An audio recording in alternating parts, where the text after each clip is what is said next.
प्रिय साथियों, प्रिय मित्रों, आत्मिक आदर, आभार, अभिवादन, नमस्कार। मैं गुलेंद्र पटेल काशी हिंदू विश्वविद्यालय में बीए तृतीय वर्ष का छात्र हूँ। आज दृष्टिबाधित एवं दिव्यांग सब पार्टी साथियों के लिए कबीर काव्य का अध्ययन एवं अनुशीलन करने जा रहा हूँ। चलिए समझ लेते हुए आप उन्हें शेयर कर दीजिएगा और हम कबीर काव्य का अध्ययन करना स्टार्ट करते हैं। ठीक, इकाई की इस इकाई यह हम लोगों का 9वां वीडियो है। अब तक हम लोग 8 वीडियो बना चुके हैं।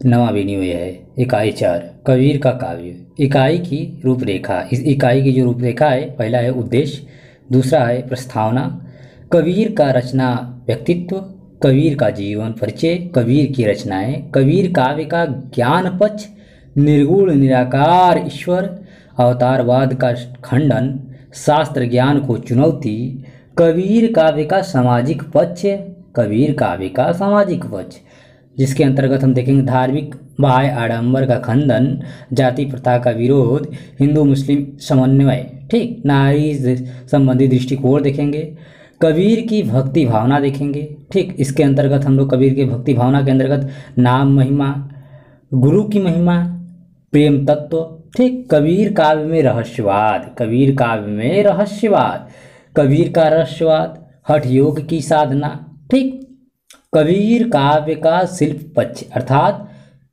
काव्य भाषा, काव्य रूप, उलट बासियां, ठीक, उलट बासियां, कबीर काव्य का मूल्यांकन, संदर्भ साहित्य व्याख्या देखेंगे, सारांश देखेंगे, शब्दावली देखेंगे, कुछ उपयोगी पुस्तकें देखेंगे, बोध प्रश्न तथा उत्तरों का मतलब अभ्यासों का उत्तर देखेंगे। ठीक, चलिए आगे हम बढ़ते हैं, सीधे उद्देश्य पे आते हैं, बहुत हो गया है सब। उद्देश्य इस इकाई में आप कबीर के काव्य का अध्ययन करेंगे। ठीक, अर्थात इस वीडियो में आप कबीर का काव्य का अध्ययन करेंगे, कबीर काव्य का अध्ययन करेंगे। यह दूसरे खंड की दूसरी इकाई और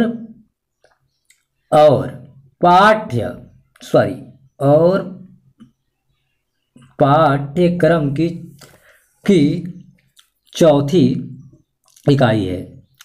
इस इकाई को पढ़ने के बाद आप कबीर के जीवन और उनकी रचनाओं के बारे में बता सकेंगे, कबीर काव्य में व्यक्त ज्ञान पक्ष की व्याख्या कर सकेंगे, कबीर काव्य के सामाजिक पक्ष की विशेषताएं बता सकेंगे, कबीर की भक्ति भावना का वर्णन कर सकेंगे, कबीर के रहस्यवाद की व्याख्या कर सकेंगे, कबीर के काव्य की भाषा और शिल्प की विशेषताओं का उल्लेख कर सकेंगे, कबीर काव्य के महत्व और प्रासंगिकता का वर्णन कर सकेंगे तथा कबीर काव्य के पठित अंशों की व्याख्या कर सकेंगे। ठीक, प्रस्तावना देखिए। अब इस इकाई में आप कबीर के काव्य का अध्ययन करेंगे। हमने इकाई 3 में बताया था कि, अर्थात इसके पहले वाले 7वें 8वें वीडियो में बताया था कि कबीर निर्गुण काव्यधारा की ज्ञानश्रयी शाखा के प्रतिनिधि कवि हैं। भक्ति आंदोलन में कबीर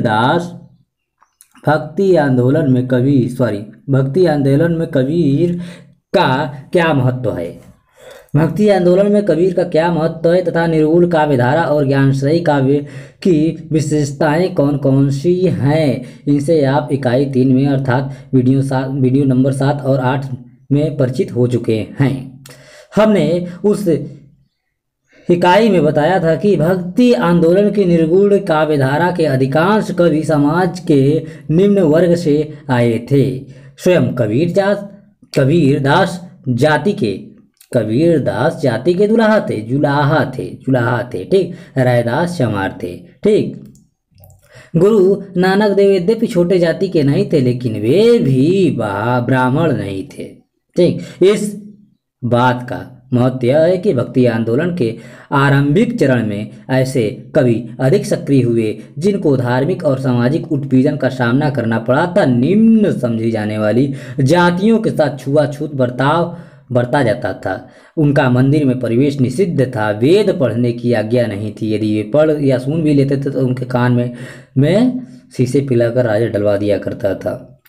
इनकी सामाजिक स्थिति अत्यंत दयनीय थी। हिंदू धर्म में वर्णाश्रम के विरुद्ध निम्न समझे जाने वाली जातियों ने हमेशा आवाज उठाई है। कबीर ने पहले नाथ और सिद्ध परंपराओं संप्रदायों के संतों ने जाति प्रथा का विरोध किया था। भक्ति मत धर्म के क्षेत्र में समानता के व्यवहार को लेकर आया था। आरंभिक संतों तो जैसे ज्ञानेश्वर, नामदेव आदि ने भक्ति का प्रचार करते हुए ईशानी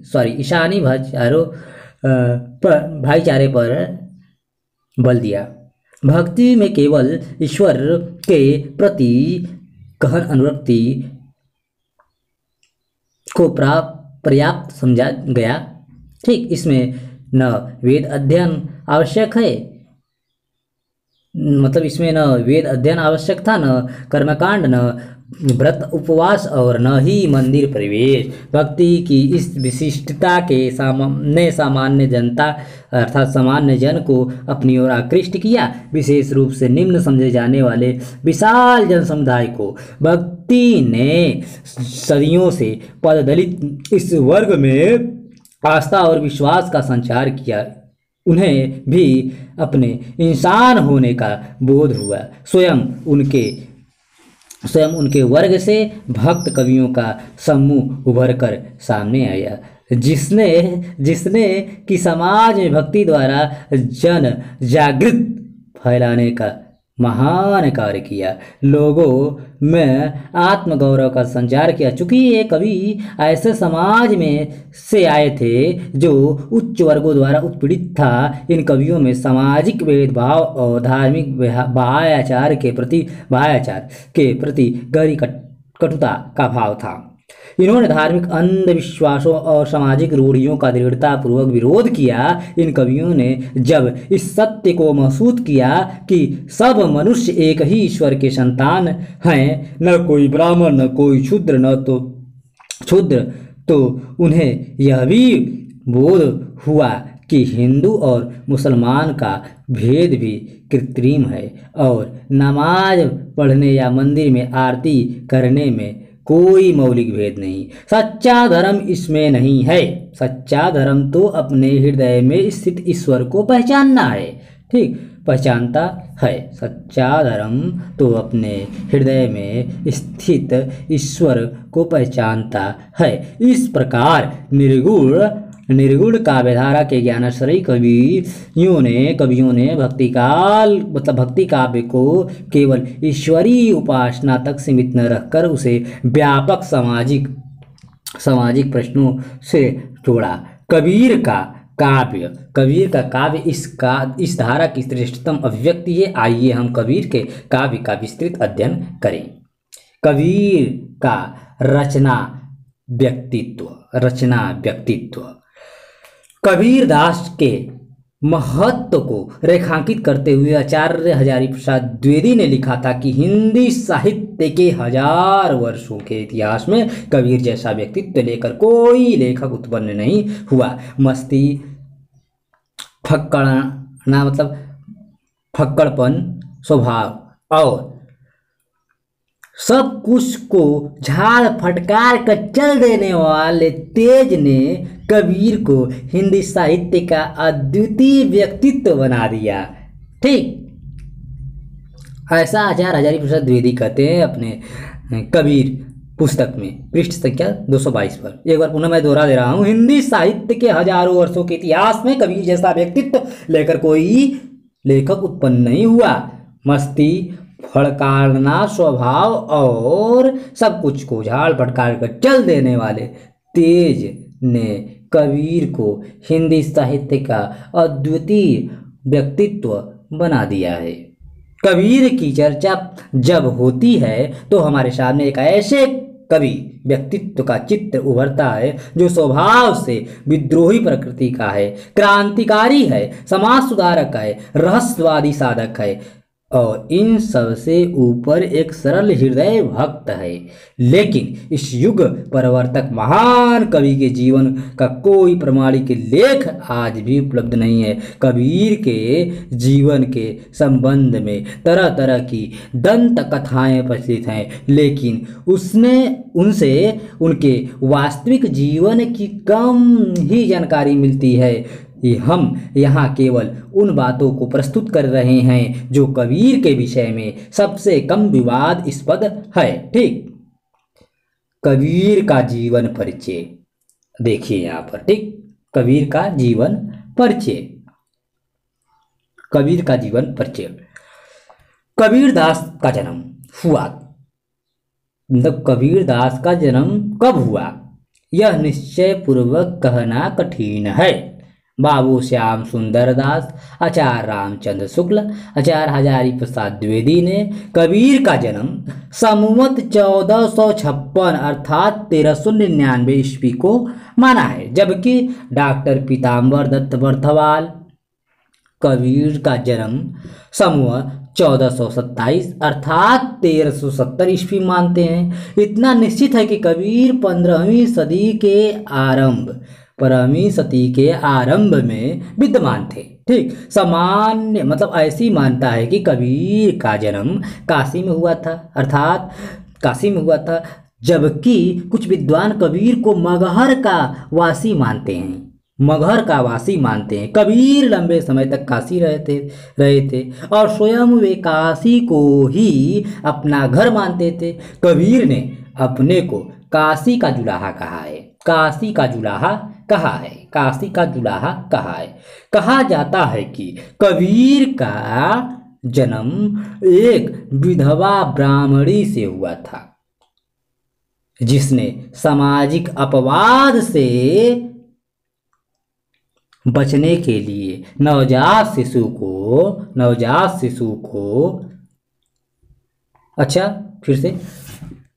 कबीर का जन्म एक विधवा ब्राह्मणी से हुआ था, जिसने सामाजिक अपवाद से बचने के लिए नवजात शिशु को लहरतारा तालाब के सीढ़ियों पर छोड़ गई थी, मतलब छोड़ दिया था। इस शिशु का नीमा नामक जुलाहे दंपत्ति ने लालन पालन किया ले जाकर अपने घर। ठीक, जुलाहा निरूनिमा। ठीक, आचार्य हजारी प्रसाद द्विवेदी कहते हैं, क्या कहते हैं, इनके अनुसार यह जुलाहा परिवार हाल ही में मुसलमान हुआ था, लेकिन इसके विश्वास और संस्कार पर नाथ पंथी योगियों का प्रभाव विद्यमान था। कबीरदास को प्रसिद्ध संत रामानंद का शिष्य माना जाता है। यह भी कहा जाता है कि सूफी कबीर शेख तकी उनके गुरु थे, लेकिन कबीर ने अपने पदों में शेख तकी का उल्लेख श्रद्धा और सम्मान के साथ नहीं किया है। इससे यही जाहिर होता है कि कबीर शेख तकी के शिष्य नहीं थे। कबीर विवाहित थे या नहीं यह कहना कठिन है। कबीर के साहित्य में लोई का उल्लेख कई बार आया है, जो उनकी पत्नी का नाम माना जाता है। यह भी कहा जाता है कि कबीर की 2 संतानें थी। पुत्र का नाम कमाल था उनके और पुत्री का नाम कमाली। ठीक, कबीर जुलाहा का काम करते थे और उसी के कमाई से अपना और अपने परिवार का भरण पोषण करते थे। अपने विद्रोही विचारों के कारण उन्हें राज सत्ता के कोप का भी शिकार होना पड़ा। कहा जाता है कि कबीर को तत्कालीन बादशाह सिकंदर लोदी ने काफी सताया था। देखिए, कबीर पढ़े लिखे नहीं थे, वे स्वयं कहते हैं। ठीक, जो कक्षा 9 के पुस्तक में दिया हुआ है, मसीह कागद छुओ नहीं, कलम गही नहीं हाथ, चारियु जुग की माहतम मुख ही जनाइत बात। मसीह कागज छू नहीं, कलम गहियो नहीं हाथ। लेकिन कबीर बहुश्रुत व्यक्ति थे। उन्होंने लंबी लंबी यात्राएं की थी, विभिन्न धर्मों और मतों के संतों और फकीरों का सत्संग किया था। अपने जीवनानुभव को चिंतन मनन का आधार बनाया था। इसलिए कबीर कहते हैं, मैं कहता अखियान की देखी, तू कहता कागद की लेखी। कबीर के काव्य में जो जीवन की सहजता, धक्कड़ फक्कड़ और अनुभव की तीव्रता दिखाई देती है, उसका कारण यही है। कबीर हिंदू मुस्लिम एकता के पक्षधर थे। उनका पालन पोषण मुस्लिम परिवार में हुआ था। उन्होंने अपना गुरु रामानंद को बनाया था। आरंभ से ही उन्होंने हिंदू मुसलमानों के बीच एक सामान्य मानव धर्म का प्रचार किया। उन्होंने अंधविश्वासों और रूढ़ियों का विरोध किया। यह विश्वास किया जाता था कि काशी में मरने से स्वर्ग मिलता है और मगहर में मरने से नरक। कबीर इस अंधविश्वास को तोड़ने के लिए अंत में मगहर चले गए, वहीं उनकी मृत्यु हुई। ऐसा भी तो हो सकता है कि कबीर अपने जन्मभूमि पर ही मरना चाहते थे। अगर पीताम्बर बथवाल के हिसाब से अगर उनका जन्म स्थान मगहर हो तो कुछ विद्वानों का मानना भी तो है कि उनका जन्म स्थान मगहर है, और सभी कवि या विद्वान यही तो चाहते हैं कि उनका मृत्यु उनके जन्मस्थली पर हो। जो भी हो, हमसे इससे कोई मतलब नहीं है। श्याम सुंदर दास व शुक्ल उनकी मृत्यु संवत 1575 अर्थात 1518 मानते हैं, जबकि पीताम्बर दत्त बर्थवाल 1448 ईस्वी मानते हैं। ठीक, तो प्यारे साथियों, हम लोगों को विवाद वाला यहाँ पर कुछ चर्चा नहीं करना है, बस खाली वही देखना है जो हमारे काम की चीज़ है। ठीक, चलिए कबीर की रचनाएं जैसा कि ऊपर बताया जा चुका है, कबीर पढ़े लिखे नहीं थे। उन्होंने जिन पदों की रचना की, उनके शिष्यों ने उन्हें लिपिबद्ध किया। कबीर दास के नाम से कई दर्जन पुस्तकों का उल्लेख मिलता है, लेकिन उनमें से कितने प्रमाणिक हैं और कितने अप्रमाणिक अप्रमाणिक कह सकना कठिन है। कबीर के कई पद सिख धर्म के आदि ग्रंथ गुरु ग्रंथ साहब में संग्रहित हैं। कई पदों का संग्रह उनके शिष्यों ने किया।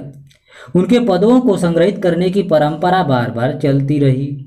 इन संग्रहों में सैकड़ों ऐसे पद भी शामिल हो गए हैं जो स्वयं कबीर द्वारा रचित नहीं है। कबीर के पदों को संपादित कर उन्हें प्रकाशित करने का गुरुतर कार्य बाबू श्याम सुंदर दास, श्री अयोध्या सिंह उपाध्याय, डॉक्टर राम कुमार वर्मा आदि ने किया है।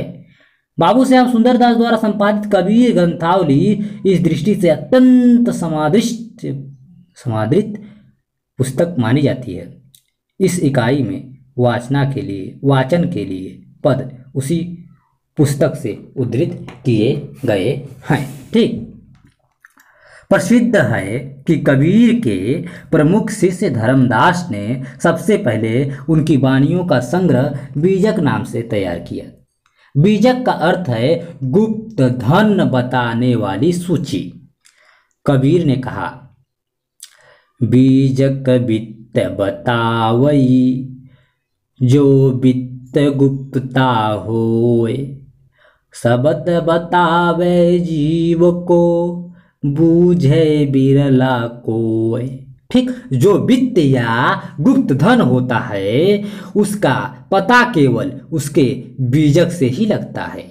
उसी प्रकार जीव के गुप्त धन को अर्थात वास्तविक स्वरूप को शब्द रूपी बीजक मतलब गुरु द्वारा प्रदत्त ज्ञान बतलाता है। ठीक, इसी बीजक के 3 भाग हैं, साखी शब्द रमैनी। साखी शब्द रमैनी को कबीर पंथियों का वेद कहा जाता है। ठीक, शब्द जो साखी शब्द है, साखी शब्द संस्कृत के साक्षी शब्द का तद्भव रूप है।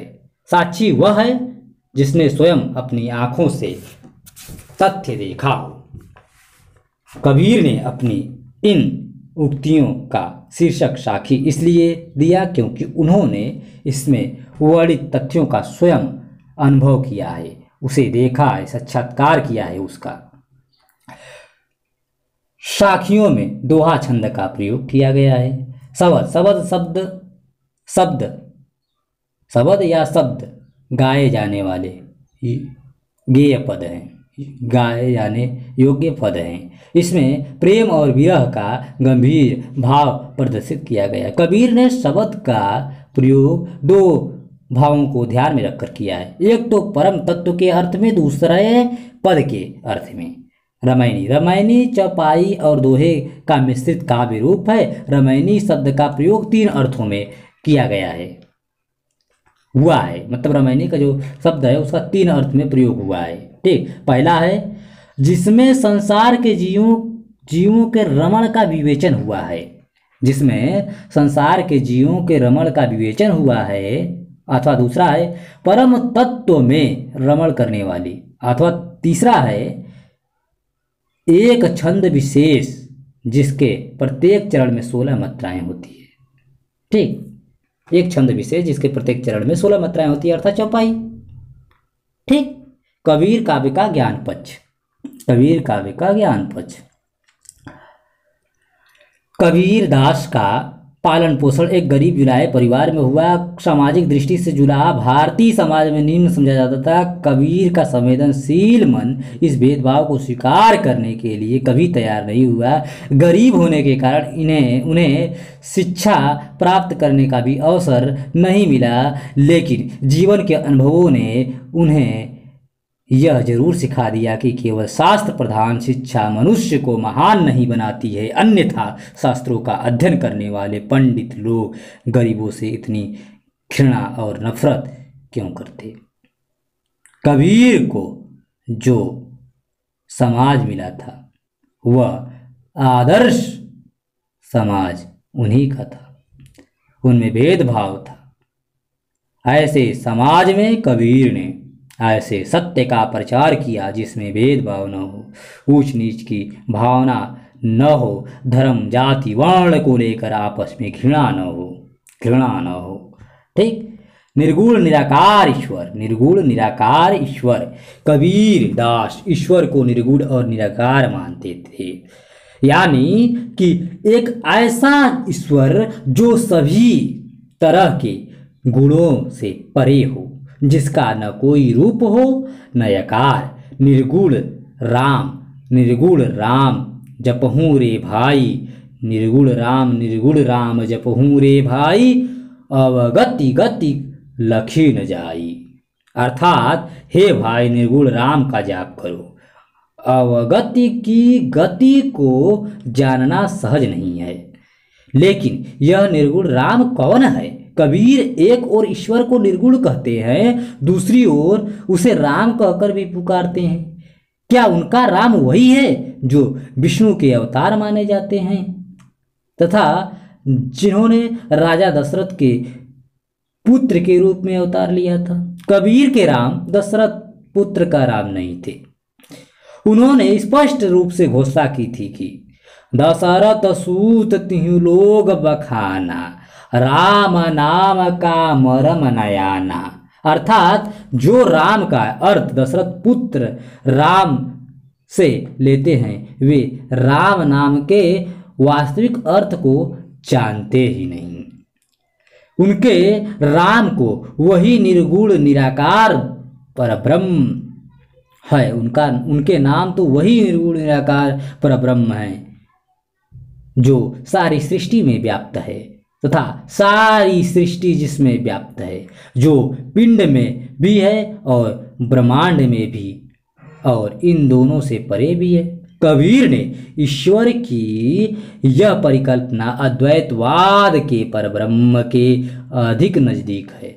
कबीर की यह परिकल्पना, कबीरदास ब्रह्म के नाम को लेकर विवाद को समझते थे, इसलिए वे इस अरूप और अगोचर ईश्वर को व्यक्त करने के लिए विभिन्न नामों का प्रयोग करते थे। वे उसे राम भी कहते हैं और रहीम भी, आल्हा भी कहते हैं और गोविंद भी। उनका आग्रह नाम पर नहीं है बल्कि भावना पर है।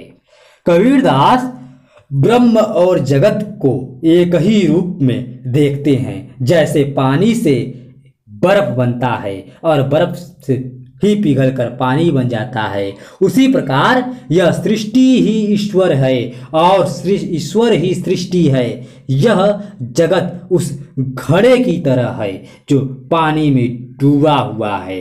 इस बड़े मतलब इस घड़े के भीतर पानी है और बाहर भी।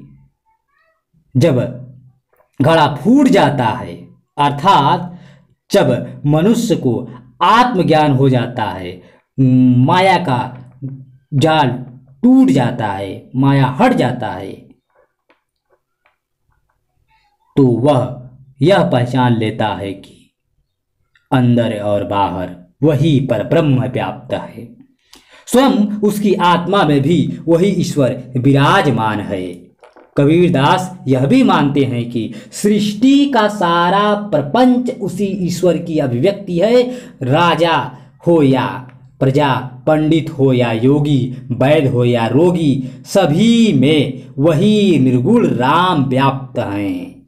केवल माया वशीभूत होकर जीव ईश्वर के वास्तविक स्वरूप को नहीं पहचान पाता। माया तो महाठगनी है, उसी के कारण मनुष्य भुलावे में पड़ा रहता है।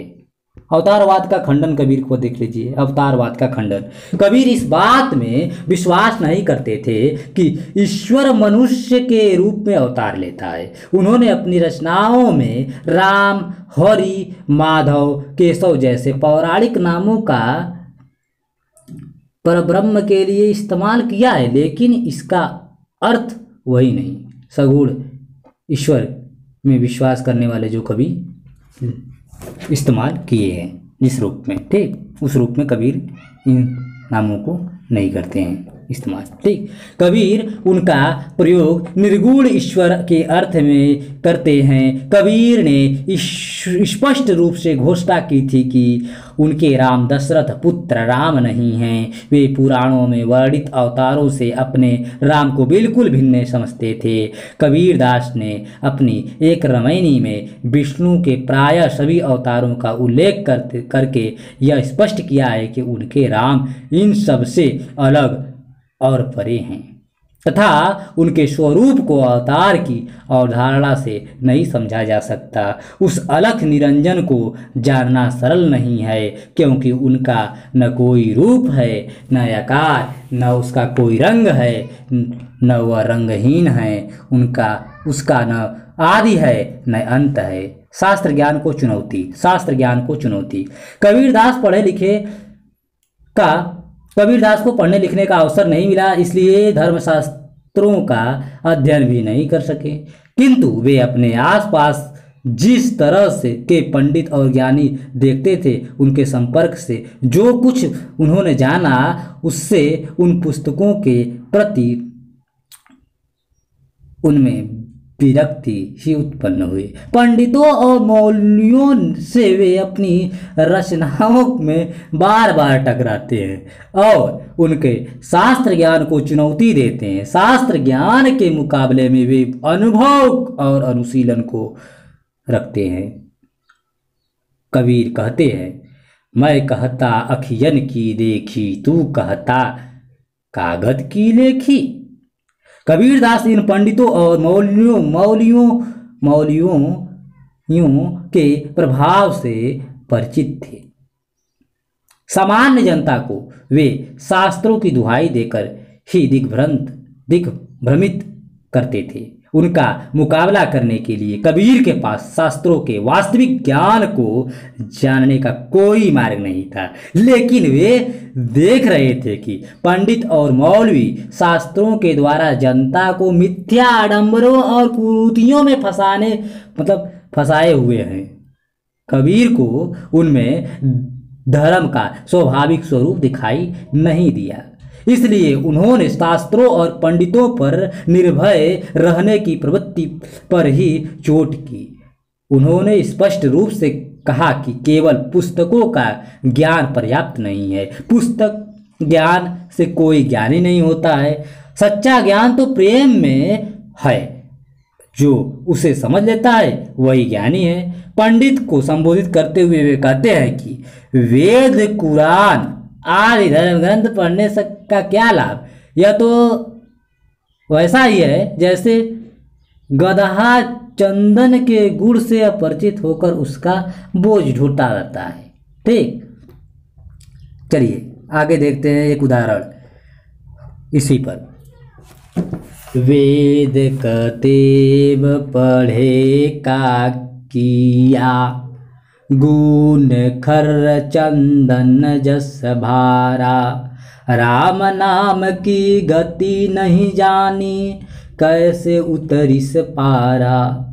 पुस्तक ज्ञान की अपेक्षा अनुभव पर बल देना उनके यथार्थ परक सोच का नतीजा था। कबीर किसी बात को केवल इसलिए मानने को तैयार नहीं थे कि वह पुस्तक में लिखी है, चाहे वह पुस्तक वेद है या कुरान ही क्यों न हो। वे अपने विवेक पर अधिक भरोसा करते थे।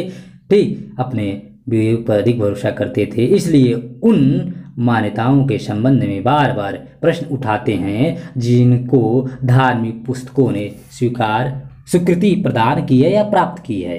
ठीक, उदाहरण देखिए, साखी से एक उदाहरण आप देखिए, साखी से 2 उदाहरण। पहला, जल में कुंभ में जल है, बाहरी भीतरी पानी। फूटा कुंभ जल ही जल, मतलब जल जल ही समाना। यत हूँ तत् कथौ ज्ञानी। जल में कुंभ में जल है, बाहरी भीतरी पानी। फूटा कुंभ जल जल ही समाना। यहूं तत् कथौ ज्ञानी। कुंभ अर्थात घड़ा। ठीक, जब मैं था तब हरि नहीं, अब हरि है मैं नाही। सब अंधियारा मिट गया, जब दीपक देखा माही। अब रामायणी से एक उदाहरण देखिए आप लोग। रामायणी जो कबीर पंथियों का वेद है। अलख निरंजन लखै न कोई, निर्भय निराकार है सोई। सुनियस थूल रूप नहीं रेखा, दृष्टि अवृष्टि छिपै नहीं पेखा। बरन अबरन कथय नहीं जाई, सकल अतीत घट रहयो समाई। आदि अंति तही नहीं में मधे, कथयो न जाई आही अकथे। परंपरा उपजय नहीं बनसय, जुगति न जुग जानिय। कथिय कैसे जस कथी तज होत नहीं, जस है तैसा सोई। कहत सुनत सुख उपजय, अरु परमारत होई। ठीक, अब हम लोग बोधगम प्रश्न को देखते हुए आगे बढ़ते हैं। कबीर काव्य का सामाजिक पक्ष। सामाजिक पक्ष, कबीर काव्य का सामाजिक पक्ष। कबीर काव्य का सामाजिक पक्ष। ठीक, कबीर के समय भारत में तरह तरह के धर्म और मत प्रचलित थे। सबके अधिक प्रभाव पौराणिक धर्म का था। सबसे अधिक पौराणिक धर्म का प्रभाव था। पौराणिक हिंदू धर्म में कर्म कांडों का जोर था। व्रत, उपासना, तीर्थ, यज्ञ, दान, पुण्य आदि का ऐसा जंजाल था कि सामान्य व्यक्ति जीवन भर उनसे मुक्त नहीं हो पाता था। कबीरदास को उनमें सच्चे धर्म के दार्शनिक नहीं होते, मतलब कबीरदास को इसमें सच्चे धर्म के दर्शन नहीं होते थे। इससे बहुत अधिक भिन्न स्थिति में जातिवाद ने समाज को बांट रखा था। निम्न समझी जाने वाली जातियों को उच्च जातियों के लोग घृणा की दृष्टि से देखते थे। उनका स्पर्श भी पाप समझा जाता था। गाय को पूजा जाता था, लेकिन मनुष्य को दुत्कारा जाता था। पत्थर को पूजा जाता था, पत्थर को भोग लगाया जाता था, मगर एक गरीब असहाय बच्चे को भोजन तक नहीं दिया जाता था। ठीक, आज भी स्पर्श भैया लड़ाई का कारण बन जा रहा है कोविड के इस काल में। तो उस समय तो भाई पूछिए मत क्या हो रहा था। कबीर अत्यंत जागरूक व्यक्ति थे। वह अपनी आंखें और बुद्धि खुली रखते थे। जब सारा संसार केवल भोग में लिप्त रहकर सुख की नींद सोता था, तब भी कबीर इस संसार के हालात को लेकर दुखी और बेचैनी रहते थे और आंखें खुली रखते थे। कबीर कहते हैं, क्या कहते हैं? सुखिया सब संसार है, खावे और सोवे, दुखिया दास कबीर है, जागे और रोवे। किसी भी दृष्टि से कबीर को यह आदर्श समाज नहीं लगा। उन्होंने समाज में व्याप्त कुरीतियों और अंधविश्वासों का दृढ़तापूर्वक विरोध किया। इसके लिए उन्होंने गूढ़ दार्शनिक तर्क प्रस्तुत नहीं किए। उन्होंने सहज विवेक बुद्धि से उत्पन्न तर्कों से ही उनका खंडन किया। कबीर के समय में धार्मिक बाह्याचार का खंडन। कबीर का धार्मिक बाह्याचार का खंडन। कबीर ने विभिन्न धर्मों में प्रचलित कर्मकांडों का विरोध इसलिए नहीं किया था कि वे उन धर्मों को हीन बताना चाहते थे। उनका विचार था कि ये कर्मकांड मनुष्य को ईश्वर से विमुख करते हैं। इनमें उन्हें किसी सत्य का दर्शन नहीं हुआ। उन्होंने हिंदू में व्याप्त मूर्ति पूजा, योग, पवित्र तीर्थ स्नान, व्रत, उपवास, दान, पुण्य आदि का विरोध किया। उन्होंने मूर्ति का विरोध करते हुए कहा कि अगर पत्थर को पूजने से भगवान मिलता है तो मैं पहाड़ का ही पूजा करने को तैयार हूँ।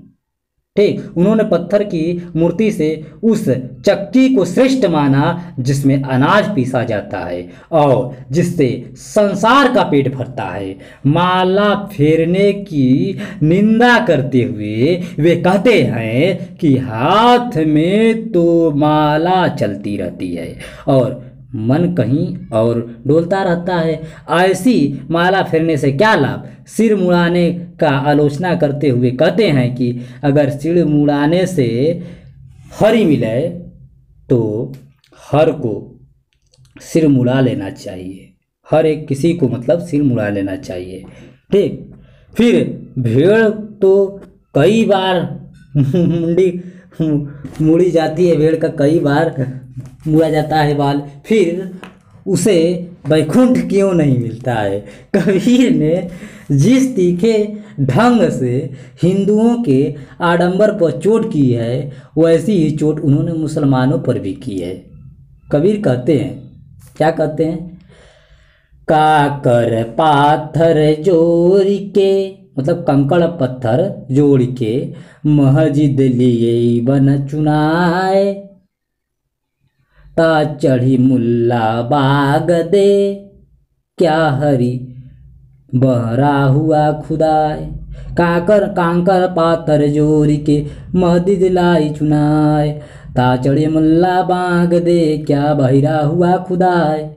बाग देना अर्थात मुर्गे की तरह भागना, चिल्लाना, अल्लाह अकबर जो चिल्लाते हैं उसी पर व्यंग किए हुए हैं कबीरदास यहाँ पर। ठीक, वे कहते हैं मुसलमान दिन भर तो रोजा रखता है, रात में पशु हत्या करता है। उसका एक कर्म तो बंदगी है और दूसरा कर्म हिंसा है, तो इससे ईश्वर कैसे प्रसन्न होगा? इस प्रकार कबीर ने उस समय प्रचलित प्रायः सभी मतांतरों के बाह्याचारों की निंदा की है। धर्म के नाम पर प्रचलित अनेक बार प्रकार के बाह्याचारों और खोखली मान्यताओं और विश्वासों की कमजोरी और निरर्थकता को उन्होंने सहज तर्कों और इस मर्मस्पर्शी उक्तियों और तीखे व्यंग्यों से प्रकट किया है। जाति प्रथा का विरोध। जाति प्रथा का विरोध धार्मिक बाह्याचार की तरह कबीर ने जाति और वर्ण व्यवस्था पर भी चोट की है। कबीरदास जाति में विश्वास नहीं करते थे। वे यह मानने को तैयार नहीं थे कि मनुष्य जन्म से ही छोटा बड़ा होता है। न ही वे इस बात में विश्वास करते थे कि भगवान ने ही मनुष्य को जन्म से ब्राह्मण और जन्म से ही शूद्र बनाया है। जाति व्यवस्था के खिलाफ उनके तर्क बहुत सीधे साधे हैं। कबीरदास ब्राह्मण से पूछते हैं कि अगर तू जन्मा ब्राह्मण है तो फिर तेरा जन्म ही उस तरह क्यों हुआ जैसे एक शूद्र का होता है। इस प्रकार वे मुसलमान से पूछते हैं कि अगर तू जन्म से मुसलमान है तो तूने सुन्नत माँ के पेट में ही क्यों न करा ली। वे कहते हैं कि काली गाय और सफ़ेद गाय के दूध को आपस में मिला दिया जाए तो क्या उन्हें अलग अलग किया जा सकता है। फिर मनुष्य के बीच भेद क्यों। उनका विश्वास है कि प्रत्येक मनुष्य उसी ईश्वर की संतान है, उसी एक ईश्वर की संतान है, एक ईश्वर की संतान है। एक बूंद एक मलमूत्र, एक चाम एक गूदा, एक ज्योतिमय सब उप ना कौन बहु न कौन सुधा। ठीक, उत्पन्ना कौन ब्राह्मण कौन सूदा। ठीक, कौन शूद्र है कौन ब्राह्मण है, सब एक ही ईश्वर के संतान है। इसलिए किसी को ब्राह्मण और किसी को शूद्र मानने का क्या मतलब है। छुआछूत का खंडन करते हुए वे कहते हैं कि इस छुआछूत ने ही शूद्र को उत्पन्न किया है, अन्यथा कौन शूद्र है कौन ब्राह्मण। ठीक, हिंदू मुस्लिम का समन्वय भी करते हैं। देखिए वे क्या कहते हैं। कबीर जन्म से हिंदू थे और लालन पालन से मुसलमान। कह सकना कठिन है, मतलब कबीरदास जन्म से हिंदू थे या मुसलमान कह सकना कठिन है। उनका पालन पोषण मुस्लिम परिवार में हुआ था। गुरु उन्होंने रामानंद को बनाया था। वे एक साथ हिंदू भी थे और मुसलमान भी थे। वे न हिंदू धर्म को बधे हिंदू धर्म में बधे, न मुसलमान धर्म में बधे, इस्लाम धर्म से जुड़े। ठीक, दोनों से ही उन्हें संतोष नहीं था। ठीक, उन्हें संतोष नहीं था दोनों से। दोनों अधूरे और भटके हुए लोग थे। ठीक, दोनों उन्होंने अपनी रचनाओं में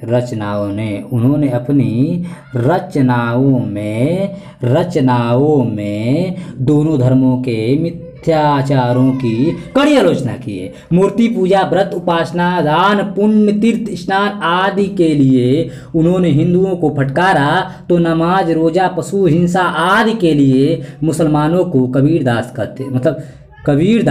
कहते हैं कि एक निरंजन मतलब पर ब्रह्म ही मेरा अल्लाह है, जिससे न तो हिंदू जानता है न मुसलमान। इसे जानने के बाद न व्रत रखने की जरूरत है, न मुहर्रम को जानने की, न पूजा का आवश्यकता है, न नमाज, न हज करने की जरूरत है, न तीर्थ करने की।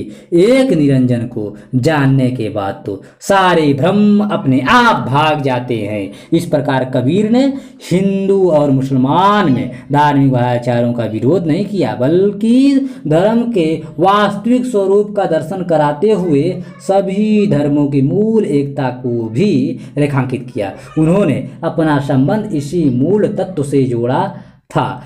कबीर ने हिंदू और मुसलमानों के बीच वास्तविक एकता लाने का प्रयास किया था। उन्होंने समन्वय के नाम पर दोनों संप्रदायों की कमजोरियों को ढकने का प्रयास किया था। उन्हें अपने दृष्टिकोणों पर इतना विश्वास था कि वे दृढ़तापूर्वक दोनों संप्रदायों के धार्मिक और सामाजिक आडंबरों की आलोचना कर सकते थे। नारी संबंधित दृष्टिकोण बहुत महत्वपूर्ण पॉइंट है। नारी संबंधित दृष्टिकोण ठीक, नारी संबंधित कबीर का दृष्टिकोण उनके युग की सीमाओं से आगे न जा सका। कबीर ने कई साखियों में नारी की निंदा की है। नारी काली नागिन है जो तीनों लोक का नाश कर देती है। नारी बुद्धि और विवेक हरने वाली है। नारी धतूरे के सामने जहरीली है, धतूरे के समान जहरीली है, ठीक। और नारी नरक का कुंड है। सुंदर स्त्री से तो सूली ही अच्छी है, सुंदर स्त्री से सूली ही अच्छी है। नारी संबंधित कबीर की इस दृष्टि, मतलब कबीर की इतनी कटुक्ति संभवतः उस नारी के प्रति है जो अपने सौंदर्य से पराये पुरुषों को आकृष्ट करती हैं, अन्यथा कबीर जब ईश्वर के प्रति अपने प्रेम की व्यंजना करते हैं तो स्वयं को राम की बहुरिया और कानी कुतिया तक कहते हैं, ठीक, स्त्रीलिंग, ठीक, अपने को स्त्री समझ लेते हैं, ठीक। अपने प्रेम को उन्होंने उस स्त्री के प्रेम के रूप में अभिव्यक्त किया है जो अपने पति के विरह में तड़प रही है। देखिए साखी में वे कहते हैं, पाहन पूजय हरि मिलय तो मैं पूज पहाड़, ताते यह चक्की भली पी सिखाए संसार। मन मथुरा दिल द्वारिका काया काशी जाड़ी, दसवां द्वार वेहुरा तामय ज्योति पिछाणी, ठीक। पद में देखिए वो क्या कहते हैं, ऐसा भेद बिगुचन भारी बेबर कतेब, वेद मतलब वही है, वेद कतेब मतलब कुरान, बिन अरु दुनिया कवन पुरुष कवन नारी, एक बूंद एक मलमूत्र एक चाम एक गुदा, एक ज्योति थे सब उत्पन्ना कवन ब्राह्मण कवन शूदा, माटी का पिंड सहजी उत्पन्ना नारद रूबंद समाना, बसनी गथा कै नाव धरहूँ पढ़ी पुनि भ्रम जाना, रज गुण ब्राह्मा तम गुण शंकर सत गुण हरि है सोई, कहे कबीर एक राम जपहूँ रे हिंदू तुरक न कोई, ठीक। और इसी तरह हम लोग कबीर की भक्ति भावना भी देख लेते हैं आगे। कबीर की भक्ति भावना। कबीर निर्गुण ब्रह्म के उपासक थे। निर्गुण ब्रह्म के संबंध में अपने मत के लिए उन्होंने तर्क और बुद्धि का सहारा लिया था, लेकिन उपासना के क्षेत्र में वे ईश्वर के प्रति पूर्ण समर्पण और अहेतु भक्ति के पक्षधर थे। ईश्वर, निर्गुण ईश्वर जो आत्म रूप में जीवन में स्थित हैं और ब्रह्म रूप में सारी सृष्टि और उससे परे भी हैं, उससे व्यक्त करने के लिए कबीर नाम का सहारा लेते हैं। राम का नाम ही उस परम सत्ता की अभिव्यक्ति है। नाम महिमा देखिए कबीर की, नाम महिमा। कबीरदास अपने गुरु के प्रति कृतज्ञता प्रकट करते हुए कहते हैं, उन्होंने राम नाम का मंत्र दिया। राम नाम में जो आनंद है वह किसी और वस्तु में नहीं, केवल हरि नाम का स्मरण ही भक्ति है, से सब कुछ अपार दुख है। हरि के नाम का की चिंता ही एकमात्र सच्ची चिंता है, से सब कुछ चिंताएं व्यर्थ हैं, क्योंकि उन चिंताओं में हम काल के पास अर्थात मौत के बंधन से मुक्त नहीं हो सकते हैं। कबीरदास राम और राम के नाम को एक दूसरे से अभिन्न मानते हैं। नाम स्मरण के आगे न वेद और न कुरान को आवश्यक समझते हैं, न नमाज न पूजा को, न व्रत उपासना जरूरी है, न ही रोजा। नाम ही ब्रह्म है और नाम ही भ्रम से मुक्ति प्रदान करने वाला है। लेकिन इस नाम की महिमा बिना गुरु के प्राप्त नहीं होती है, ठीक। गुरु की महिमा, गुरु की महिमा, गुरु की महिमा देखिए, गुरु की महिमा, गुरु की महिमा। कबीरदास ने अपनी एक साखी में कहा है कि मैं भी अब एक पत्थर की पूजा कर रहा होता, यह तो सदगुरु की कृपा से संभव हुआ, कि मैं इस बोझ से मुक्त हो सका। एक अन्य साखी में वे कहते हैं कि सद्गुरु की महिमा अनंत है, उन्होंने मेरे पर अनंत उपकार किए हैं, उन्होंने ही अनंत के दर्शन कराने के लिए मेरी अनंत दृष्टि खोल दी। यह अनंत क्या है? यह अनंत है निर्गुण राम का नाम, संक्षेप में राम नाम। मेरे लिए तो गुरु गोविंद से भी बढ़कर हैं, क्योंकि उन्हीं की कृपा से मेरा गोविंद से साक्षात्कार हुआ। कबीर ने गुरु की महिमा बार बार गुणगान किया है। इससे यह प्रकट होता है कि कबीर को सचमुच किसी गुरु से ही सत्य का ज्ञान हुआ है, जिसे उन्होंने अपनी वाणियों में व्यक्त किया है। परंपरा से माना जाता है कि रामानंद कबीर के गुरु थे, लेकिन कबीर दास की कोई ऐसी प्रमाणिक वाणी नहीं मिलती जिसमें उन्होंने गुरु के नाम का उल्लेख किया हो। कुछ जगह उन्होंने अपने विवेक को गुरु कहा है, तो कुछ जगह ईश्वर को ही गुरु मानते नजर आते हैं। आचार्य परशुराम चतुर्वेदी का विचार है कि अपने गुरु और परमात्मा में वे मूलतः कोई भेद नहीं मानते थे, क्योंकि बहुत से स्थानों पर जो उद्गार उन्होंने गुरु के प्रति प्रकट किए हैं, उनमें से अनेक राम, गोविंद, केशव, हरि आदि के संबंध में ही व्यक्त हुए हैं। कबीर साहित्य चिंतामणि 119 पृष्ठ संख्या पर दिया हुआ है उक्त कथन। ठीक, निष्कर्ष के रूप में यही कहा जा सकता है कि कबीर के यहाँ गुरु चाहे कोई भी क्यों न हो, लेकिन गुरु का महत्व बहुत है, क्योंकि वह अंधकार में दीपक के समान दीपक है। अंधकार में, आंधियों के अंधकार में गुरु सर्प का मणि है, ठीक, हाथ में। ये समझ लीजिए प्रेम तत्व। ऐसा प्रतीत होता है कि कबीर ने नारद द्वारा प्रस्तुत भक्ति के सूत्र को पूरी तरह आत्मसात कर लिया था। उन्होंने भक्ति का इसके सिवा कोई अर्थ ग्रहण नहीं किया था कि भक्ति का अर्थ है प्रेम, इच्छा रहित प्रेम, पूर्ण आत्मसमर्पण। कबीर को इस प्रेम तत्व का परिचय सतगुरु से मिला था। कबीर कहते हैं, प्रेम का बादल मुझ पर इतना बरसा कि उसके कारण मेरी आत्मा तक सराबोर हो गई और बाहर सृष्टि सारी रसमयी बन गई। यह प्रेम न तो खेत में उगता है और न ही बाजार में बिकता है। इसे तो राजा भी प्राप्त कर सकता है, प्रजा भी। शर्त सिर्फ इतनी है कि उसे अपना सिर सौंपना होता है। सिर सौंपना अर्थात पूरी तरह से आत्मसमर्पण। प्रेम की स्थिति में व्यक्ति अपने होने का बोध भी भूल जाता है। ईश्वर के प्रति इस गहरी अनुरक्ति की अभिव्यक्ति कबीर ने बिरहिणी नारी के रूप में की है। ठीक, विरह प्रेम की प्रकाष्ठा है।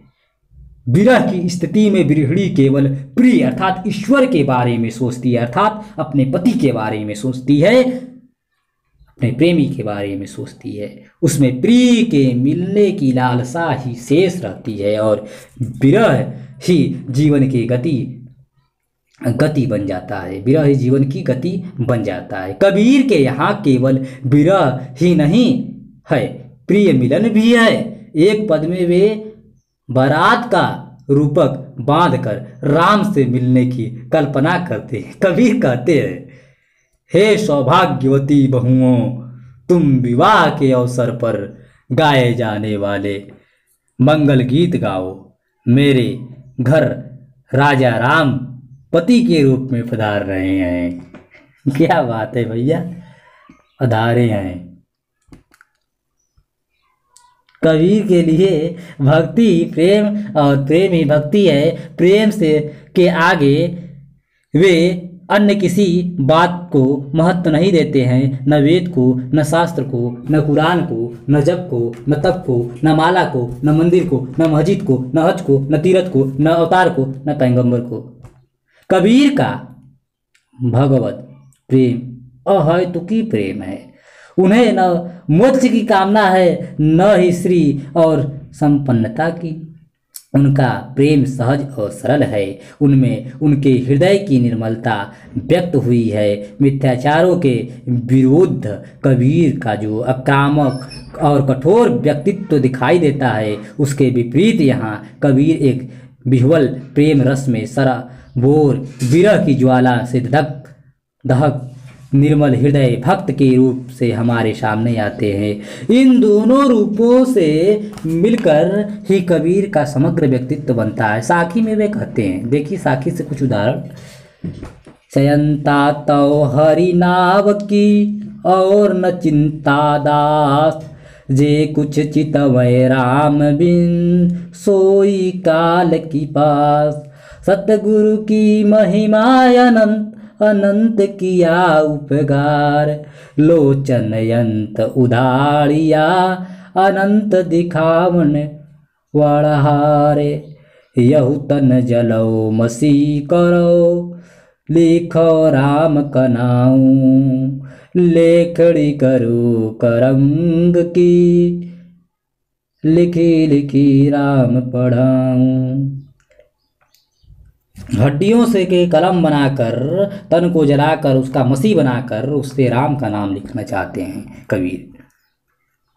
कै बिरहड़ी कुमिच देख कयापा, दिखलाई आट पहर का दाछड़ा, मोच पे सहाया न जाई। ठीक, अब हम आगे चलते हैं सीधे। कबीर के जो काव्य में रहस्यवाद है उसको देखते हैं। कबीर काव्य में रहस्यवाद, कबीर काव्य में रहस्यवाद, कबीर काव्य में रहस्यवाद। ठीक, डॉक्टर राम कुमार वर्मा ने रहस्यवाद की परिभाषा देते हुए लिखा है। क्या लिखा है भाई, देखिए। डॉक्टर राम कुमार वर्मा है, ठीक, एकांकीकार, उन्हीं का बात कर रहे हैं यहाँ पर। उन्होंने कहा है रहस्यवाद की परिभाषा देते हुए कि रहस्यवाद जीवात्मा की अंतर्निहित प्रवृत्ति का प्रकाशन है, जिसमें वह दिव्य और अलौकिक शक्ति से अपना शांत और निश्चल संबंध जोड़ना चाहती है, और यह संबंध यहाँ तक बढ़ जाता है कि दोनों में कुछ भी अंतर नहीं रह जाता। कबीर का रहस्यवाद पृष्ठ संख्या 6 पर डॉक्टर राम कुमार ऐसा उक्ति देते हैं। ठीक, डॉक्टर राम कुमार वर्मा की उक्त परिभाषा पर विचार करें तो हम समझ सकते हैं कि रहस्यवाद उस अज्ञात शक्ति के प्रति जीवात्मा का आकर्षण है जिसे हम ईश्वर या परब्रह्म कहते हैं। जीवात्मा के मन में सबसे पहले ईश्वर या अज्ञात सत्ता के प्रति जिज्ञासा का भाव उत्पन्न होता है, फिर वह उसके प्रेम में बंध जाती है और उससे मिलने के लिए व्याकुल रहती है, और अंत में जीवात्मा परमात्मा के साथ एकाकार हो जाती है। वह अपनी स्वतंत्र सत्ता भूल जाती है और ईश्वर में ही अपने को लीन कर लेती है। कबीर का रहस्यवाद, कबीर का रहस्यवाद। ठीक, कबीर का रहस्यवाद। कबीरदास के रहस्यवाद पर अद्वैतवाद, सूफी मत और योग साधना का प्रभाव है। शंकराचार्य के अद्वैतवाद के अनुसार केवल ईश्वर ही सत्य है। माया के कारण ही आत्मा ईश्वर को अपने को अलग समझती है। माया से छुटकारा पाकर ही आत्मा पुनः परमात्मा की सत्ता को स्थापित पाती है। कबीरदास ने इस माया का बार बार जिक्र किया है। माया पापीन है, माया महाठगनी है, माया मोहनी है। शरीर मर जाता है, लेकिन यह माया नहीं मरती। इस माया से मुक्ति अवश्य है, लेकिन यह मुक्ति ज्ञान की आधि से ही मिल सकती है। जब ज्ञान की आधी आती है तो माया का भ्रमजाल बंधन टूट जाता है। माया तो पानी में डूबे घड़े की तरह है। उस घड़े में पानी है और घड़े के बाहर भी पानी है। जब घड़ा फूट जाता है तो घड़े का पानी और बाहर का पानी मिलकर एक हो जाता है। आत्मा और परमात्मा भी पानी की तरह है। जैसे माया रूपी घड़ा अलग किए हुए हैं। यही अद्वैतवाद है, यही अद्वैतवाद है। कबीरदास के रहस्यवाद पर इस अद्वैतवाद का प्रभाव स्पष्ट है। कबीर के रहस्यवाद पर दूसरा प्रभाव सूफी मन का है। सूफी मत में प्रेम का स्थान बहुत ऊंचा है, प्रेम से अधिक प्रेम के नशे का है। प्रेम की भावना में अपने आप को भुला जाने की नशा है, भुला जाने का नशा है। ठीक, कबीर मत में ईश्वर की कल्पना स्त्री रूप में की गई है,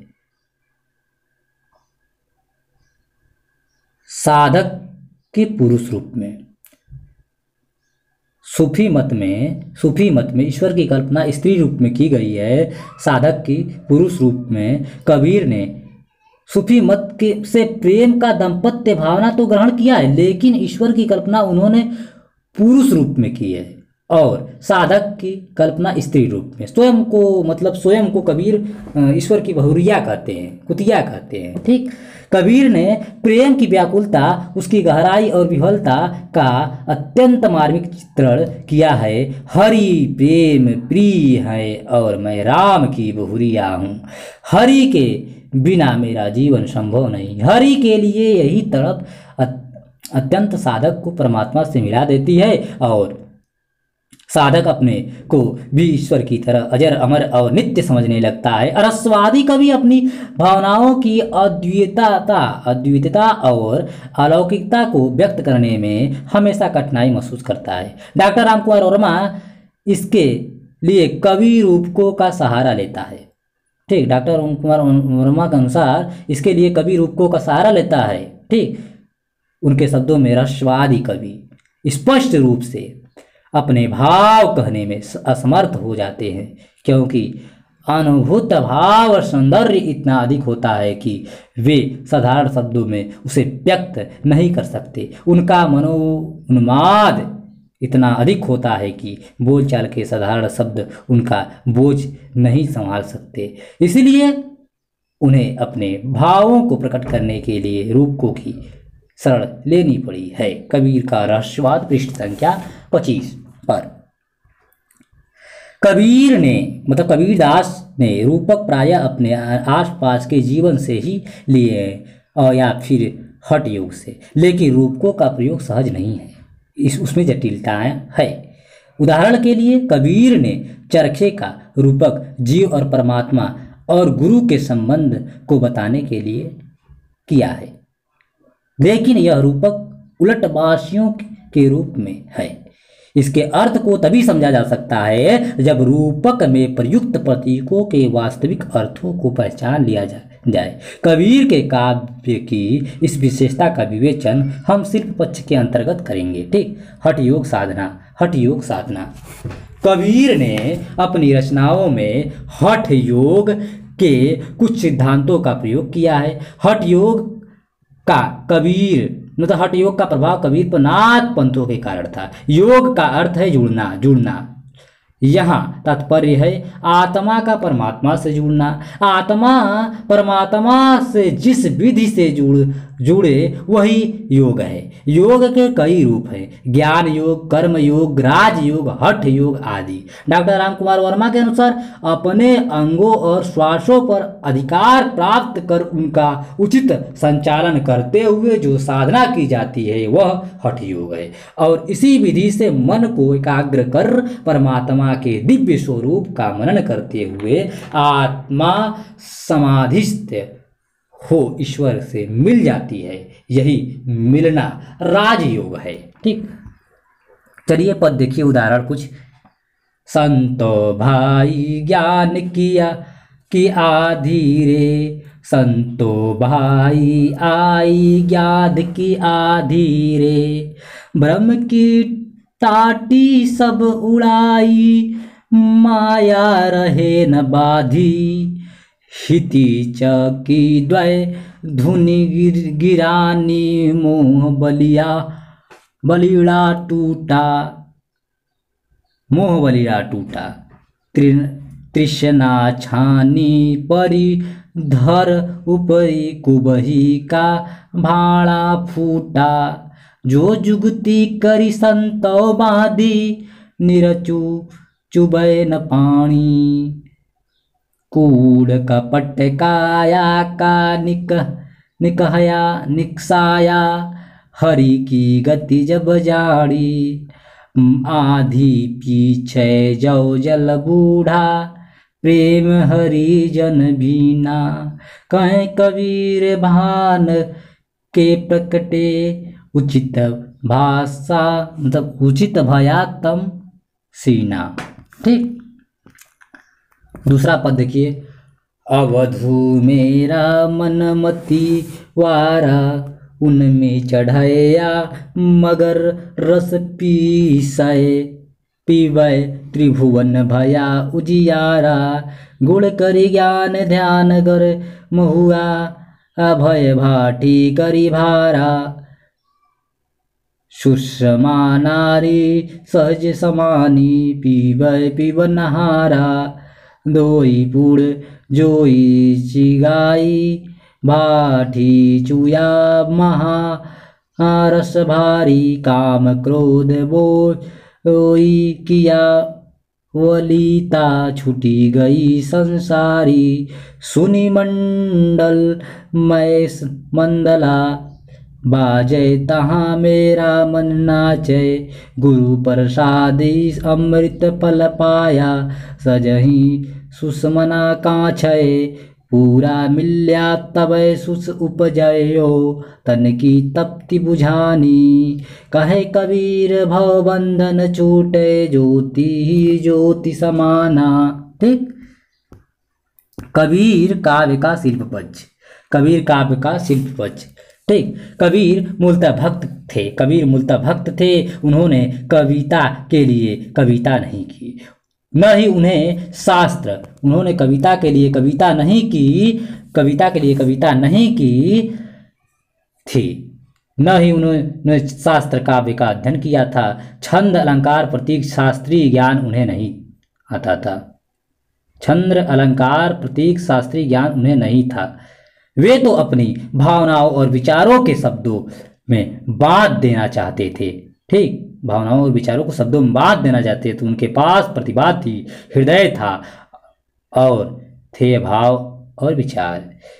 इसी के बल पर उन्होंने एक ऐसा काव्य प्रस्तुत किया है जो न सिर्फ भाव और विचारों की दृष्टि से श्रेष्ठ है वरन काव्य सौंदर्य की दृष्टि से भी अद्वितीय है। कबीर अपनी बात को प्रभावशाली ढंग से कहना जानते थे। उनके पास व्यापक जीवन अनुभव था, मौलिक चिंतन की प्रभाव क्षमता थी, भाषा का जबरदस्त अधिकार था और अपनी बातों के लिए सर्वाधिक उपयुक्त रूपक प्रतीक और छंद का इस्तेमाल करने की समझ थी, चाहे उन्हें वे पूरी तरह से शास्त्रीय नियमों में न प्रस्तुत करते हों। ठीक, काव्य भाषा। ठीक, काव्य भाषा। कबीर की भाषा को सदुक्कड़ी नाम दिया गया है। उनकी भाषा में ठीक ठीक किसी एक बोली का प्रभाव नहीं है। उनकी बोलियों में हिंदी उर्दू के साथ साथ पंजाबी, राजस्थानी, अवधी, भोजपुरी आदि भाषाओं और बोलियों का असर देखा जाता है। कबीर की भाषा में भोजपुरी का भी काफ़ी अधिक प्रभाव है। इस जगह कबीर ने अपनी मातृभाषा को पूर्वी हिंदी कहा है। कबीर की भाषा में खड़ी बोली। एक जगह कबीर ने अपनी मातृभाषा को पूर्वी हिंदी कहा है। कबीर की भाषा में खड़ी बोली का भी उदाहरण मिलते हैं, जैसे जब मैं था तब हरि नहीं, आऊँगा न जाऊँगा, मरूँगा न जीऊँगा, या भारी कहूँ तो बहु डरूँ, हल्का कहूँ तो झूठ। खड़ी बोली के वाक्य प्रयोग हैं। कबीर के यहाँ भाषा का प्रयोग विषय और भाव के अनुकूल है। उदाहरण के लिए जब कबीर मिथ्याचारों और आडंबरों पर प्रहार करते हैं तो उनकी भाषा में व्यंग और तीखापन आ जाता है। जैसे सिर मुड़ाने की धार्मिक रूढ़ी पर व्यंग करते हुए कहते हैं, कैसो कहा बिगाड़िया जे मुड़े सो बार, मन को काहे न मुड़िए जा मैं विष विकार। ठीक, यहाँ यहाँ बहाय आचार और आंतरिक शुद्धता के अंतर को भी कबीर ने अत्यंत प्रभावशाली ढंग से व्यक्त किया है। मूर्ति पूजा पर व्यंग करते हुए वे कहते हैं कि पाहन पूजय हरि मिलय तो मैं पूजू पहाड़। ठीक, और उसके बाद जब वे चक्की और की श्रेष्ठता प्रतिपादित करते हैं तो सिर्फ मूर्ति पूजा पर व्यंग ही नहीं उभरता, उनके तर्क की शक्ति का प्रमाण भी मिलता है। कबीर की भाषा का दूसरा रूप उनकी भक्ति संबंधित वाणियों से में मिलती है। वहाँ न तो आक्रमण है, न व्यंग है, न कठोरता, वहाँ तो भक्त के हृदय की सरलता और निर्मलता के दर्शन होते हैं। जैसे निम्नलिखित साखी में देखिए, तू करता तू भया मुझ में रही न हूँ, बाहरी फेरी बली गई जित देखो तित तू। या निम्नलिखित साखी में विरह की तीव्रता देखिए।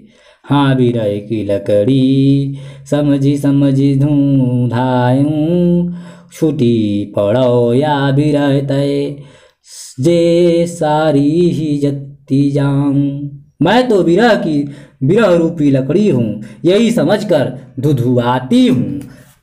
ठीक, जब पूरी तरह जल जाऊंगी तभी मुझे विरह से मुक्ति मिलेगी। कबीर की भाषा एक अन्य उलटबासियों में मिलता है। उलटबासियों कबीर की बातों को इतने उलट पुलट ढंग से रखते हैं कि उनको साधारण अर्थ में ग्रहण करने पर समझा नहीं जा सकता। उदाहरण के लिए देखिए, एक यजम्बा देखा रे भाई, ठाढ़ा सिंध चरावे गाई, पहले पूत पीछे भाई माई, चेला कै गुरु लागव पाई, जल की मछली तरवर ब्याई, जल की मछली तरवर ब्याई, पकड़ी बिलाई मुर्गे खाई। मतलब बिलार पकड़ी बिलाई मुर्गे खाई। ठीक, क्या बात है भाई, मछली जन्म दे रही है सरोवर को। उपर्युक्त पंक्तियों में प्रयुक्त प्रतीकों के अर्थ जानने पर ही भावार्थ समझा जा सकता है। कबीर की काव्य भाषा की विशेषता का अध्ययन उलटबासियों शीर्षक से आगे करेंगे। कबीर की भाषा सरल और सीधी तो है ही, वह आध्यात्मिक अर्थों को व्यक्त करने के लिए रूपकों, संकेतों और प्रतीकों का भी इस्तेमाल करते हैं। इनका अर्थ उनके विशेष संदर्भ में ही समझा जा सकता है। भाषा के इस जटिल रूप को छोड़ दे तो कबीर की भाषा की शक्ति और सौंदर्य अनुपम है। इसमें अभिव्यक्ति की जो स्वाभाविकता है वह विशेष रूप से आकृष्ट करती है। ठीक, आचार्य हजारी प्रसाद द्विवेदी कबीर की भाषा के संदर्भ में कहते हैं, भाषा पर कबीर का जबरदस्त अधिकार था। वे वाणी के डिटेक्टर थे। जिस बात को उन्होंने जिस रूप में प्रकट करना चाहा उसे उसी रूप में भाषा से कहलवा दिया, बन गया है तो सीधे साधे, नहीं तो दरेरार देकर। ठीक, दरेरार देकर भाषा कुछ कबीर की सामने लाचार सी नजर आती है। उसमें मानो ऐसी हिम्मत ही नहीं है कि इस लापरवाह फक्कड़ की किसी फरमाइश को नहीं कर सके और अकह कहानी को रूप देकर मनोग्राही बना देने की तो जैसी ताकत कबीर की भाषा में वैसी बहुत कम लेखकों में पाई जाती है। कबीर पृष्ठ संख्या 222 से आचार्य हजारी प्रसाद द्विवेदी के उक्त कथन लिया गया है। ठीक, काव्य रूप, कबीर ने मुक्तकों की रचना की है। ठीक, इसके लिए काव्य रूप उनके लोक परंपरा से प्राप्त हुए थे। कबीर की काव्य को साखी शब्द रामायणी के रूप में पहचाना जाता है। साखी के लिए कबीर ने दोहा संज्ञा का प्रयोग किया है, लेकिन कबीर के दोहों में मात्रा की संख्या हर कहीं एक सी नहीं है। रामायणी में चौपाई और दोहा दोनों छंद का प्रयोग हुआ है। कुछ चौपाइयों के बाद एक दोहा का प्रयोग किया गया है। चौपाइयों की संख्या निश्चित नहीं है।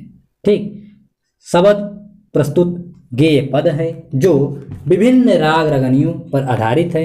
कबीर के इन पदों में भी कोई शास्त्रीय नियम लागू नहीं होता।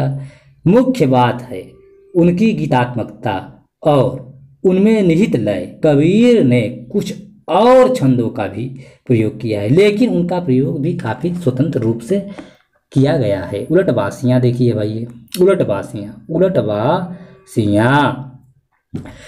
उलटबासियाँ कबीर ने अपने काव्य में अपनी भक्ति भावना को दो रूप में व्यक्त किया है, एक दाम्पत्य प्रेम के रूप में, दूसरे हठ योग की पद्धति में। पहले रूप में जो प्रतीक और रूपक प्रयुक्त हुए हैं उनमें सहजता और स्पष्टता है। यहाँ मुख्य वस्तु है भावों की तीव्रता। कबीर के दाम्पत्य प्रेम की अभिव्यक्ति में कहीं वासना या हल्कापन नहीं है। उनका प्रेम भी पति पत्नी के रूप में व्यक्त हुआ है।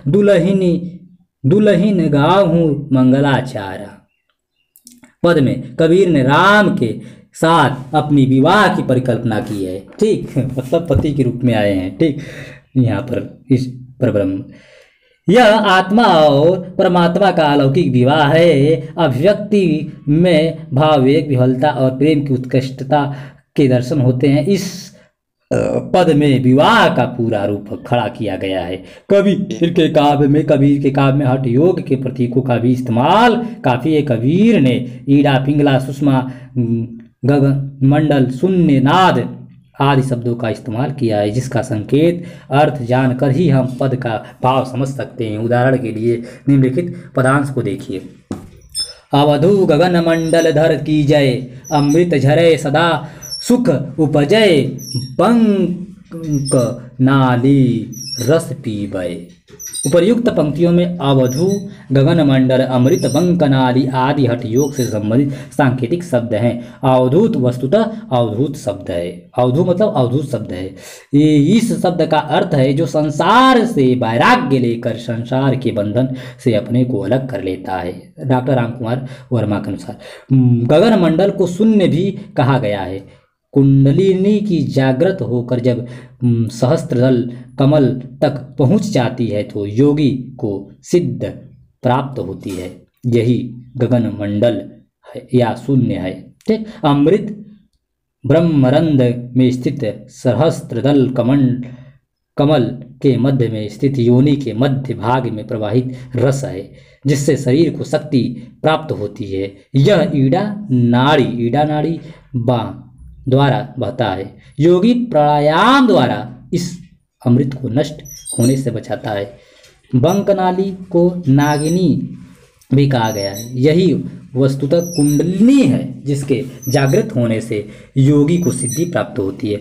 उपर्युक्त पदांश उलटबासियाँ का उदाहरण नहीं है। यहाँ जटिलता परिभाषित शब्दों के प्रयोग में है, जबकि उलटबासियों में परिभाषित शब्द की जटिलता भी हो तो साथ ही उनके प्रयोग के ढंग भी जटिलता है। ठीक, कबीरदास ने अपने विचारों को उलटबासियों के रूप में प्रकट किया है। जैसे एक पद में वे कहते हैं, एक अचंबा देखिया बटिया जायो बाप, बेटी ने पिता उत्पन्न किया या पहले पुत्र उत्पन्न किया हुआ और बाद में माता या गुरु ने शिष्य के पांव छुए। ये सभी बातें असंभव है क्योंकि ये यथार्थ के विपरीत हैं। पुत्री अपना पिता उत्पन्न नहीं कर सकती, माँ से पहले उसका बेटा पैदा हो गया है, यह भी संभव नहीं है।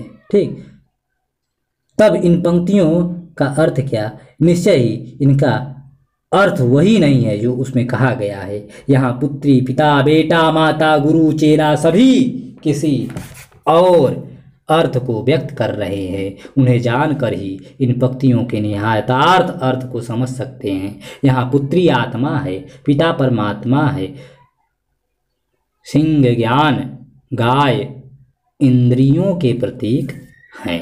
ठीक, कबीर के काव्य में केवल उलटबासियाँ ही नहीं हैं, जहाँ उन्होंने उलटबासी का प्रयोग नहीं किया है, वहाँ भी उन्होंने अलंकारों और प्रतीकों का अत्यंत सुंदर प्रयोग किया है। कबीर का उद्देश्य काव्य चमत्कार उत्पन्न करना नहीं है था, साम्यमूलक अलंकारों का प्रयोग उन्होंने अपने भावों को अधिक प्रभावशाली रूप से व्यक्त करने के लिए किया है। उनके यहाँ विभिन्न परंपराओं से प्राप्त उपमानों और प्रतीकों का प्रयोग भी मिलता है और नए प्रयोग भी मिलते हैं। खास बात यह है कि कबीर के यहाँ जीवन के दैनंदिनी अनुभवों से भी रूपक उपमान प्रतिग्रहण किए गए हैं। कबीर को भले ही काव्य शास्त्र का ज्ञान न रहा हो, लेकिन उनका काव्य किसी काव्य शास्त्र का मोहताज नहीं है।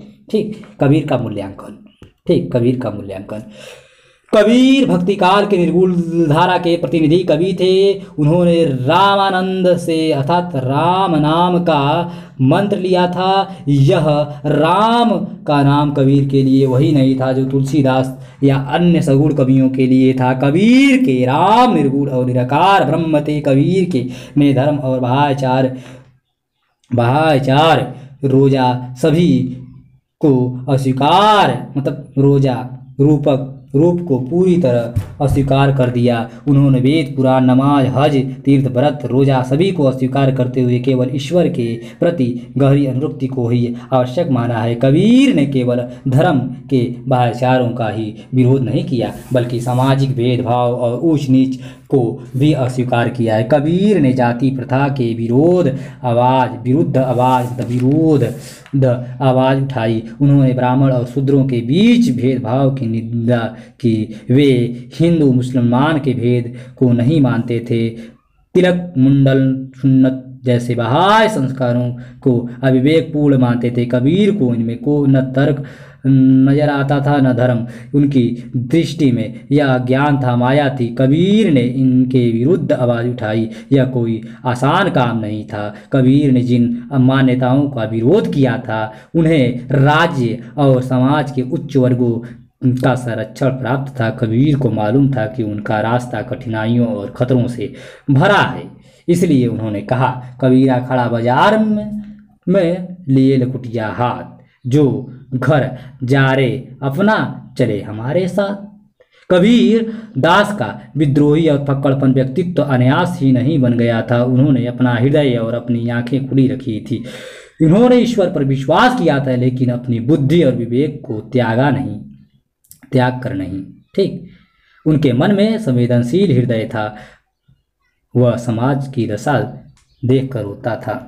सुखिया सब संसार है खावे और सोवे, दुखिया दास कबीर जागे और रोवे। ठीक, कबीर दास ने अपना व्यक्तित्व ऐसा अवश्य बना लिया जो दूसरों से बिल्कुल अलग था। आचार्य हजारी प्रसाद द्विवेदी ने उनके व्यक्तित्व की अद्वितीयता को व्यक्त करते हुए लिखा है, वे मुसलमान होकर भी असल में मुसलमान नहीं थे, हिंदू होकर भी हिंदू नहीं थे, वे साधु होकर भी साधु नहीं थे, वैष्णव होकर भी वैष्णव नहीं थे, योगी होकर भी योगी नहीं थे। वे कुछ भगवान की ओर से भी सबसे न्यारे बनकर भेजे गए थे। वे भगवान की नृसिंह अवतार की मानव मूर्ति थे। नृसिंह की भांति वे नाना असंभव समझी जाने वाली परिस्थितियों के मिलन बिंदु पर अवतीर्ण हुए थे, जहाँ से एक ओर हिंदुत्व निकल कर जाता है और दूसरी ओर मुसलमानत्व, जहाँ एक ओर ज्ञान निकल जाता है और दूसरी ओर शिक्षा, जहाँ एक ओर योग मार्ग निकल जाता है और दूसरी ओर भक्ति मार्ग, जहाँ एक ओर निर्गुण भावना निकल जाती है तो दूसरी ओर सगुण साधना। उसी प्रशस्त चौरास्ते पर वे खड़े थे। वे दोनों ओर से देख सकते थे और परंपरा विरुद्ध दिशा में गए हुए मार्गों के गूढ़ दोष उन्हें स्पष्ट दिखाई दे जाते थे। कबीर, पृष्ठ संख्या 189 से उद्धृत आचार्य हजारी प्रसाद द्विवेदी की उक्त कथन। कई अर्थों में कबीर अपने समय से आगे थे। आज भी हम जिन मानव सत्यों को पहचान सकते हैं और उन्हें मानव मूल्यों के रूप में स्वीकार कर चुके हैं, कबीर ने नितांत विरोधी परिस्थितियों में खोज लिया था। कबीर के समय की सीमा भी उसमें प्रतिबिंबित हुई है, जैसे नारी के संबंध में उनका दृष्टिकोण। कबीर ने ऐसे मानव धर्म की स्थापना करने का प्रयास किया जिसकी सत्ता उसकी मृत्यु के कई शताब्दियों बाद पहचानी गई। उन्होंने धर्म, जाति, संप्रदाय, वर्ण व्यवस्था सभी वर्ण सभी बंधन के विभिन्न छिन्न भिन्न कर डाले। ठीक, उन्होंने स्वर्ग और नरक का डर उखाड़ फेंका। जो आदमी जिंदगी भर काशी में रहा और मरने के समय केवल इसीलिए मगहर चला गया क्योंकि मगहर में मरने वाला नरक को जाता है, ठीक, नरक जाता है। उसके साहस और चुनौती को समझना आज भी सरल नहीं है। जब वे कहते हैं जो काशी जन तजय कबीरा, तो राम ही कहाँ निहोरा रे, तो वे सिर्फ राम को ही चुनौती नहीं दे रहे होते बल्कि सारे धार्मिक कर्मकांडों के खोखलेपन को भी उजागर कर डालते हैं। जैसे वे पूछ रहे हैं हों कि अगर स्वर्ग और नरक है तो क्या कबीर जैसा व्यक्तित्व भी नरक में जाएगा? फिर इसलिए क्योंकि वह मगहर में प्राण तज रहा है। ऐसे समय जब कबीर की पूरी शिक्षा को सामने रखते हैं तो हम समझ पाते हैं कि कबीर केवल वाग्वीर ही नहीं थे, कर्मवीर भी थे। उन्होंने बाहरी सत्ता को चुनौती नहीं दी, अपने संस्कारों को भी चुनौती दी थी। कबीर दास के काव्य के महत्व को हम आज कहीं अधिक समझ सकते हैं। धर्म के नाम पर हमेशा देश में सांप्रदायिकता का जो दावानल फैला हुआ है, ठीक, उससे हमारा देश चल रहा है। धर्म, संप्रदाय, जाति और वर्ण के नाम पर लोगों में कबीर के समय से कहीं अधिक भेदभाव और घृणा। इस वैज्ञानिक युग में भी लोग अंधविश्वासों और कर्मकांडों के पीछे भाग रहे हैं। ऐसे समय इस देश को सचमुच एक कबीर की जरूरत है, एक ऐसे क्रांतिकारी की जो हमें एक एहसास करा सके कि इस दुनिया में कुछ भी सत्य नहीं है सिवाय प्रेम के। कबीर की जरूरत एक अष्टात ही है। कबीर काव्य की प्रासंगिकता का सबसे बड़ा प्रमाण है, ठीक। अब आगे हम लोग देखेंगे संदर्भ साहित्य व्याख्या, ठीक, संक्षिप्त में ही देखेंगे। यह आपने कबीर काव्य का अब तक जो अध्ययन किया उससे उनके काव्य की विशेषताओं को भली भांति समझ गए होंगे। कबीर काव्य के उपयुक्त विवेचन के साथ हमने कबीर की रचनाओं के कुछ उदाहरण भी वाचन के लिए दिए है। इन रचनाओं में प्रयुक्त कठिन शब्दों के अर्थ भी साथ ही दे दिए गए हैं। फिर भी कुछ रचनाओं को समझने में कठिनाई आ सकती है। आप ध्यान से दोबारा इकाई को पढ़िए, आपको कबीर की रचनाओं को समझने में काफ़ी मदद मिलेगी। हम यहाँ कबीर के एक पद और एक साखी के संदर्भ सहित व्याख्या प्रस्तुत कर रहे हैं। आप ध्यान से पढ़िए और अन्य पदों की साखियों की व्याख्या स्वयं करिए, ठीक। अवधूत मेरे मन मतिवारा, जनमन चढ़या मगन रस पीबय त्रिभुवन भया उजियारा। गूढ़ करी ज्ञान ध्यान कर्म हुआ, भव भाटी करी भारा सुसमन नारी सहिज सयानी। पीबय पिवन हारा, दोई पुड़ ब्योई गाई बाटी चुया। महारस भारी काम क्रोध दोई किया, बलिता छूटी गई संसारी। सुनि मंडल मैं मंदलाक बाजे, तहाँ मेरा मन नाचे। गुर प्रसाद ही अमृत फल पाया, सहज सुना सुशासन का क्षय। कहे कबीर भव बंधन छूटे, ज्योति ज्योति समाना।